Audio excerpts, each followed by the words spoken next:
Selamat siang, kembali lagi saya Ardi Sudopiranto di Brand Hunter Talk. Siang ini saya kedatangan tamu yang sangat spesial dan tentunya sudah dikenal oleh masyarakat Indonesia, Mas Andi F. Noya, founder dari benihbaik.com dan juga host dari Kick Andy di Metro TV. Selamat siang, Bang Andi. Terima kasih sudah datang. Selamat siang. Terima kasih juga udah ngundang saya. Kita yang terima kasih banget udah mau untuk mampir ke Brand Hunter. Ya, siang ini kita akan lebih banyak ngobrol tentang UMKM, Bang Andi.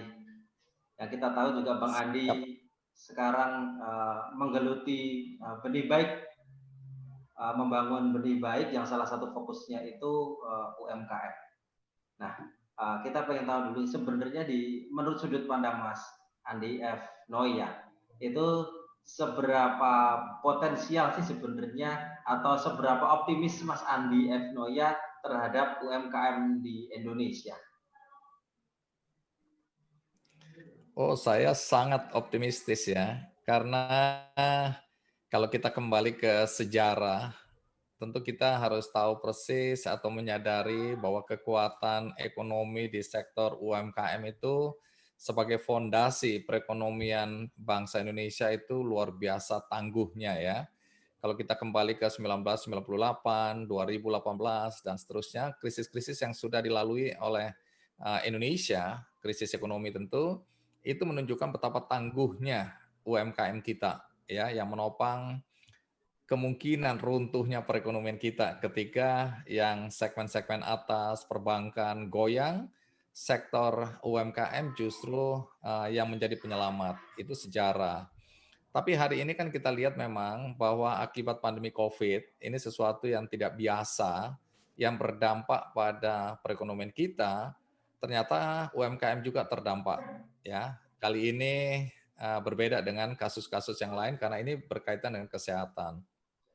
Tetapi secara komprehensif kita tetap merasa bahwa eh, UMKM ini akan tetap menjadi fondasi bagi perekonomian Indonesia.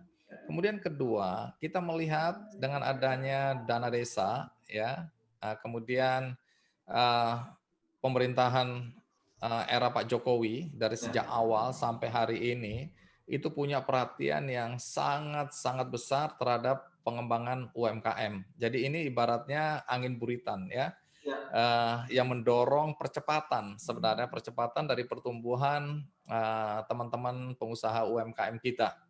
Karena semua perangkat kebijakannya disusun, dibuat sedemikian rupa agar UMKM ini berkembang. Kemudian kita lihat juga ketika pandemi COVID, ya 123 triliun dana APBN yang digelontorkan untuk membangkitkan kembali perekonomian di sektor UMKM. betul. Nah, ini adalah momentum kalau menurut aku ya. Pemerintahan sekarang memberikan kita para UKM itu momentum. Momentum untuk memanfaatkan ya angin buritan ini agar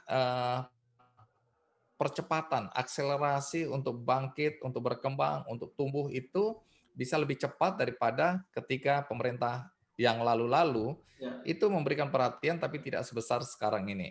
Nah, ya, jadi teman-teman di UMKM harus melihat bahwa ini adalah momentum.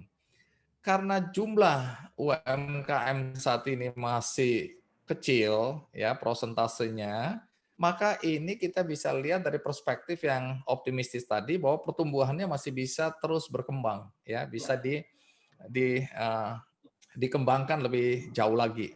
Kecuali itu sudah jadi semacam red ocean ya, di ya, mana semua orang udah ke sana. Tidak, ini masih blue ocean. Apalagi kalau kita bicara UMKM di sektor pertanian, peternakan, betul. kemudian juga ada perikanan, industri kreatif di desa-desa. Kenapa? Karena sejak pemerintahan kali ini, itu kan dana desa betul-betul dilaksanakan sesuai dengan janji atau sesuai dengan kebijakan-kebijakan yang dulu mungkin di atas kertas belum dieksekusi. Hari ini kita lihat bagaimana desa-desa tumbuh dan berkembang perekonomiannya karena besarnya dana desa yang dikucurkan oleh pemerintah. Jadi Ya. harapan kembali lagi bahwa sektor-sektor yang tadi aku sebutkan, ya, yang masuk dalam kualifikasi UMKM, itu dapat tumbuh dan berkembang dengan potensi yang luar biasa. Jadi saya Ya, melihat potensinya besar luar biasa sekali. ya. Betul betul. Memang UMKM kalau sesuai data kurang lebih dari 60 juta ya di Indonesia, itu UMKM di Indonesia, sehingga itu dikatakan sangat besar. Tetapi memang potensi UMKM dengan dukungan yang Mas Andi tadi sampaikan itu menjadi apa ya, sebuah angin buritan tadi, angin segar lah bagi UMKM. Menurut Mas Andi Evno ya, apa sih Mas sebenarnya PR dari UMKM? Sekarang kan pemerintah dengan dana desanya, dengan APBN, APBD-nya itu sudah mendukung all out ke UMKM. Tapi apa yang perlu dipersiapkan oleh UMKM supaya dia itu dapat sustain gitu usahanya menurut Mas Andi? Ya, ini pentingnya ada brand hunter ya dan Ya, teman-teman anak-anak muda yang melakukan pendampingan. ya, Jadi seberapapun besar dana yang dialokasikan untuk pengembangan UMKM, kalau tidak ada pendampingan, tidak diberikan knowledge ya, ilmu pengetahuan mengenai bagaimana men-scale up ya bisnis mereka, maka tidak ada manfaatnya atau kurang optimal manfaatnya. Nah, saya beberapa waktu sebelum COVID itu kan ketemu dengan Pak Jokowi ngobrol begini ya, berkaitan dengan UMKM. Nah, ya, Pak Jokowi itu waktu itu merasa galau karena memang revolusi 4.0 ini kan sedang dia dorong supaya semua masuk ke e-commerce betul betul. karena teknologi digital ini sudah tidak bisa dibendung lagi Ya, dan kita semua harus memanfaatkan seoptimal mungkin.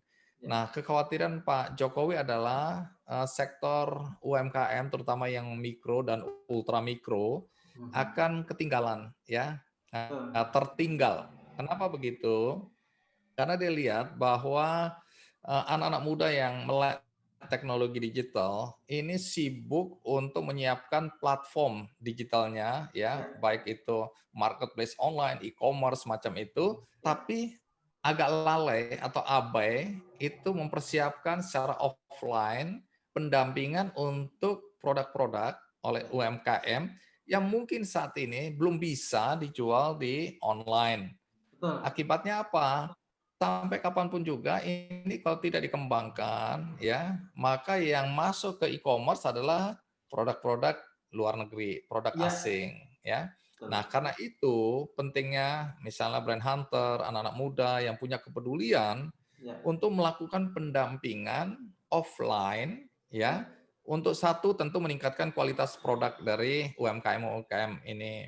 Kemudian kedua, tentu saja mereka tidak mengerti packagingnya. ya, Walaupun sekarang saya melihat di beberapa kota kecil ya, kesadaran bahwa packaging ini penting sudah dan dimudahkan dengan adanya teknologi ya, printing dan lain-lain. Jadi ini sesuatu yang menggembirakan karena di desa-desa saya lihat, ih, udah keren-keren packagingnya. Tapi berapa ya, banyak yang sudah memahami tentang pentingnya packaging. ya, Kemudian soal branding, ya. banyak usaha-usaha kecil yang nyomot logo begitu di otak-atik kan ada template-nya ya. Di Betul. otak-atik, dikasih nama, ditempel, dipikir itulah branding. Kan tidak, bukan. Bukan. Karena ada proses panjang ya sebuah Ya, brand itu. Logo hanya bagian kecil dari sebuah proses branding. Nah, betul. kalau ada anak-anak muda yang pinter-pinter, maka pengetahuan ini diberikan kepada UMKM tradisional konvensional tadi. Ya, Terakhir, ini juga kunci. Bagaimana memasarkan produk itu setelah semua tahapan tadi selesai. betul. Kadang-kadang atau banyak UMKM kita nggak tahu. Karena itu pasarnya cuma segitu-gitu aja, pasar Ya, tradisional yang sudah mereka kuasai di ya, kota mereka atau di desa mereka, dan mereka nggak tahu lalu gimana mengembangkannya.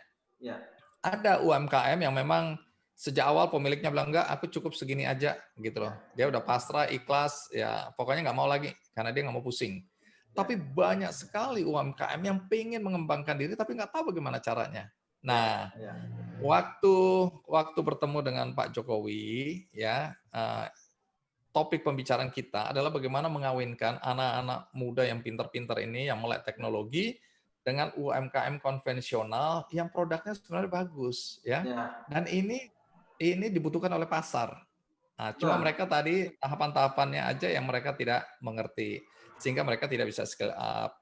Dan terakhir tentu setelah semua proses ini, kita kan selalu melihat bahwa permodalan menjadi salah satu kendala Penting ya. ya Ya, dalam ya. upaya untuk mengembangkan. Nah, disitulah kemudian saya dan teman-teman memikirkan karena akses ke perbankan bagi UMKM itu nggak mudah. Ada KUR murah 6% bunganya, ada dana bergulir ya, Ya. mikro dan seterusnya. Tapi tidak semua UMKM bisa mengakses. Kalau perbankan ada di hampir semua kota, semua desa, tapi tentu dengan ketentuan-ketentuan regulasi yang mungkin belum bisa diakses oleh teman-teman UMKM yang skala mikro atau ultra mikro. Nah, Ya. ini problematika. Ya. Karena itu saya dan teman-teman pikir selain charity, kan equity ini penting. Maka kami Ya. membuat platform benihbaik.com. Oke, Ya, ya. benihbaik.com ini satu untuk charity ya, sosial bantu kemarin mengumpulkan dana sampai 55 miliar misalnya. Sebagian Oke. dari dana itu untuk ekonomi Ya. dan masih prosentasenya masih kecil untuk Mhm. membantu UMKM. Karena Ya. sekarang banyak sekali perusahaan yang datang ke Benih Baik tanya, ada program UMKM apa di Benih Baik yang bisa Ya. kami dukung. Nah, Betul. sekarang kami di Benih Baik sibuk mencari-cari program-program, Ya. bukan mencari-cari, maksudnya mencari ya Ya. program yang ada konteks dengan pemberdayaan ekonomi desa dan UMKM. Jadi sekarang kami Betul. punya banyak dan Ya, itu ya. kemudian banyak perusahaan yang tertarik ya. Sehingga dengan demikian harapan saya pribadi adanya platform benihbaik.com ini bisa juga membantu teman-teman UMKM. Gitu. Ya, memang sekarang kalau kita rasakan ya, mungkin 10 tahun yang lalu pada saat saya pertama kali terjun di dunia UMKM, itu memang tidak se-hype ini ya. Perusahaan-perusahaan sekarang CSR banyak berdatangan. Kita memang dulu seolah-olah kita nawarkan itu sulit gitu. Tapi sekarang kayak CSR itu bermunculan dan. Nah, ini memang keuntungan dari UMKM. Tapi mungkin flashback ke 2 tahun yang lalu saya waktu sowan ke Bang Andi di Metro. Bang Andi pernah bilang di ruangan Bang Andi bahwa uh, iya saya senang dengan aktivitas Ardi, tapi memang branding dan marketing itu menjadi isu yang penting bagi UMKM. Nah, di topik ini juga diulangi bahwa branding dan marketing itu penting bagi UMKM. Seberapa penting sih Bang, kenapa UMKM itu akhirnya harus memiliki branding dan dia harus berpikiran sebagai seorang marketer tidak hanya penjual. Itu menurut pandangan Bang Andi seberapa penting sih branding bagi pelaku UMKM? Ya, bagaimana produk kita bisa dikenali kalau kita nggak punya brand yang kuat? Karena kita bersaing Ya, dengan jutaan betul. produk-produk yang ada di pasar, ya. Ya, Jadi jangan merasa bahwa kita ini sendirian, kemudian semua orang akan melihat, tidak. Karena kita akan berdampingan dengan produk-produk lain yang mungkin lebih eye catching, ya, ya, promonya lebih gencar dan seterusnya dan seterusnya. Nah, yang kedua, kita tahu persis bahwa pasar kita juga kalau kita mau scale up ya, pasar kita juga akan semakin luas. Nah, kalau ya, pasarnya semakin luas, ada standar-standar tertentu yang harus dipenuhi dalam konteks tadi branding. betul. Nah, kalau sekarang kita lihat ya, kalau kemarin-kemarin itu Pak Jokowi pusing atau dengan sulit sekali mendorong agar revolusi 4.0 itu terjadi, di mana orang-orang sudah memanfaatkan e-commerce, jualan online itu kan Ya, sulit dulu. ya, Mungkin infrastrukturnya juga belum terlalu siap. Sekarang kan dengan adanya Palaparing, maka hampir di semua kota-kota dan sekarang udah mulai masuk ke desa, akses untuk mendapatkan internet lebih mudah, ya. ya, Nah, kalau kita lihat sekarang akibat pandemi, kalau kita mau lihat hikmahnya adalah bagaimana semua UMKM didorong untuk jualan di online karena pasarnya sekarang ada di online online. ya, karena pandemi Covid semua orang belanja lewat online ya, sehingga yang offline ini agak turun sekali omsetnya ya, bahkan ada yang sampai nol. Ya, Kalau usaha-usaha informal bahkan sudah tutup gitu ya. Nah, ini ya bisa blessing in disguise bahwa ya, oleh karena pandemi ada hikmah di mana apa boleh buat orang berupaya agar bisa jualan online. ya, Ambil contoh misalnya di Tokopedia. Ya, merchant-nya tadi 6 juta sekian, ya. setelah pandemi sekarang udah menjelang 8 juta. Wah, Artinya ada peningkatan 2 yang luar juta. biasa. Iya, ada peningkatan yang luar biasa dari merchant-merchant di Tokopedia. Itu hanya satu Ya, contoh. Saya yakin di marketplace online atau e-commerce lain, ya itu juga akan sama ininya trennya, yaitu ada kenaikan merchant yang jualan secara online. ya, Nah, dengan demikian kita harapkan kesadaran akan branding tadi semakin hari semakin tinggi. Karena itu penting ya, untuk menarik perhatian calon pembeli, kemudian untuk supaya mudah dikenali ketika ya, kita turun atau terjun ke pasar, ya. Dan tentu saja itu adalah merek dagang kita yang nanti kalau sudah membesar, right-nya harus kita miliki ya, sehingga kita mungkin ya bisa membuat produk-produk turunan dengan brand-brand turunan dari induknya dan seterusnya. Jadi menurut aku brand itu penting sekali. Seperti nama kita ya, penting ya. sekali. Kalau nggak ada nama, bagaimana kita menuliskannya di KTP, bagaimana orang mengenali kita? Ya, itu menjadi isu juga dia menjadi nilai tambah supaya harganya juga nggak hanya dipandang sebagai produk komoditi ya Bang Andi ya. Betul.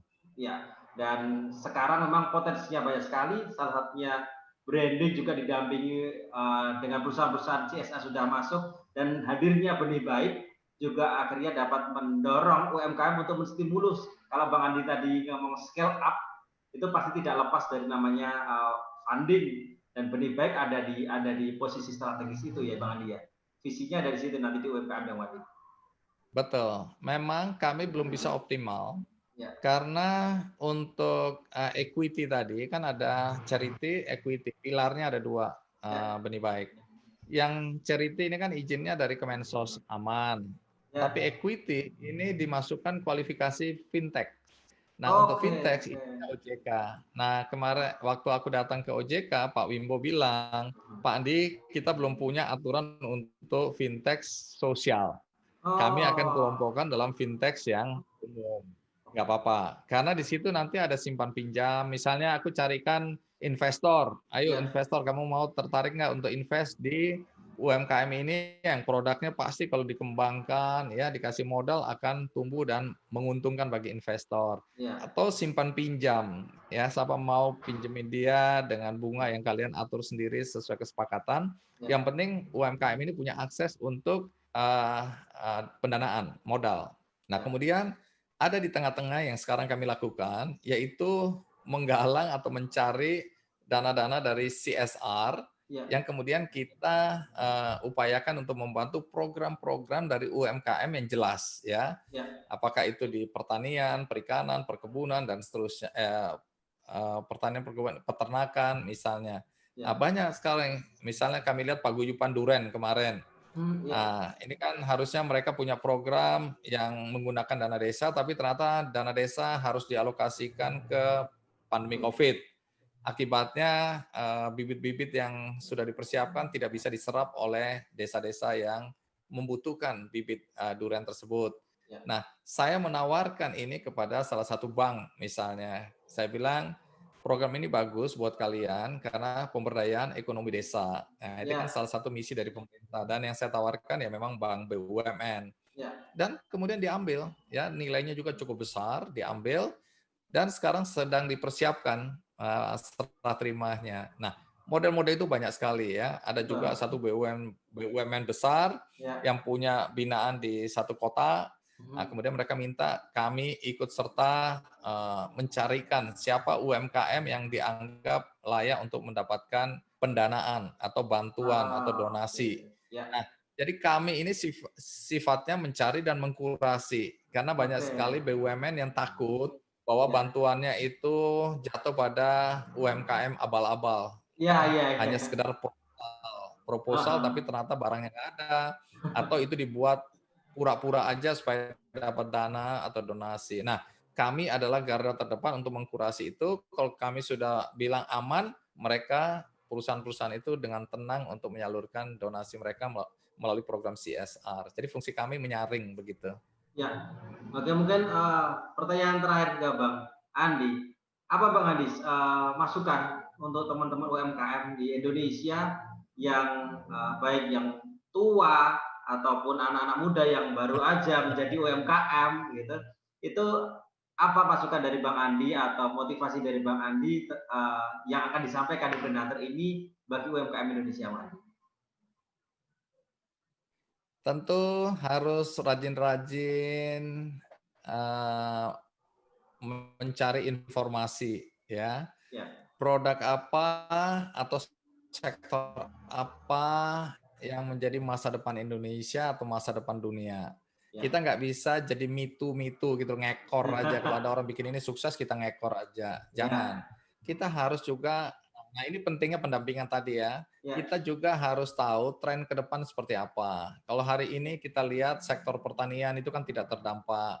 Tapi ya, kalau kita lihat juga memang telekomunikasi karena sifatnya seperti sekarang ini ya, itu juga tidak terdampak. Farmasi betul. diuntungkan karena faktornya adalah kesehatan atau pandemi Ya, COVID. Nah, tapi ke depan kan selalu kita yakinkan bahwa desa adalah masa depan. Jadi sudah mulai melihat nih apa potensi yang ada di desa yang bisa dikembangkan, tapi cara mengembangkannya dan memasarkannya jangan hanya sekitar pasar-pasar tradisional, konvensional yang bisa face to face begitu. hmm, Mulai mempersiapkan diri, memanfaatkan teknologi digital. Jadi harus belajar juga, baik ya, yang ya, tua maupun yang muda. Nah, ya, pentingnya sekali lagi ini nggak bisa sendiri karena banyak sekali, maaf, UMKM kita yang tidak siap ya, ya, menggunakan kamera di handphone aja nggak bisa, upload juga nggak bisa, ya, memodifikasi gambar-gambar nggak bisa dan seterusnya dan seterusnya. Itu hal yang paling sepele untuk bisa jualan online. Nah, ya, hadirnya anak-anak ya, anak-anak muda seperti kamu Ardi ya, terus kemudian ada teman-teman lain yang punya visi dan misi yang sama untuk meningkatkan UMKM ini menjadi penting. Itu yang disebut oleh Pak Jokowi kolaborasi. ya, Nah, sinergi ini yang harus didorong. Karena itu aku kenapa mau hadir di acaramu ini, aku berharap aku menjadi bagian orang yang mendorong agar terjadi ya, sinergi kolaborasi antara anak-anak muda yang pintar-pintar ini ya, dengan UMKM yang punya produk bagus-bagus. Sebenarnya kalau dapat sentuhan ya, ya. diajarin manajemennya, diajarin brandingnya, diajarin packagingnya, diajarin untuk meningkatkan kualitas produknya dan seterusnya dan seterusnya. Jadi mudah-mudahan kalau itu terjadi, maka Indonesia pasti akan lebih sejahtera dan merata. Jadi bukan yang kaya Ya, makin kaya, yang miskin makin tetap miskin. miskin atau malah makin miskin. Tidak, jangan. Karena kalau ada gap sosial seperti itu, tentu kita khawatir ya satu hari nanti ada isu-isu sosial yang kemudian menimbulkan konflik dan akhirnya perekonomian kita juga ambruk. Nah, kalau itu terjadi, semua dirugikan, mau yang kaya mau miskin semua kita rugi. Jadi Ya, jangan sampai terjadi itu. Kalau kita sejahtera, mari kita sejahtera bersama-sama. ya, Walaupun tentu pasti ada yang berusaha lebih keras ya dia akan lebih sukses, lebih ya, kaya. Kita betul. nggak boleh iri cemburu. Iya, iya. Tapi yang penting adalah jangan sampai yang kecil ditindas, yang besar makin besar. Itu nggak boleh terjadi. Nah, sinergi inilah yang aku harapkan bisa menyelesaikan masalah sosial dan masalah ekonomi yang ada di Indonesia. Mudah-mudahan. Ya, terima kasih Bang Andi. Senang banget kalau nanti someday memang bisa Kali kasih. berkolaborate dengan Bang Andi untuk memang tujuan outputnya pengembangan UMKM. Sukses terus Dengan buat benih senang. baik. Sehat terus. Salam untuk keluarga dan sukses Sama-sama, untuk semoga semuanya. bermanfaat ya. Ya, Thank you, salam. Terima Ardi. kasih Bang Tetap Andi. semangat. Semangat. Sehat. Ya.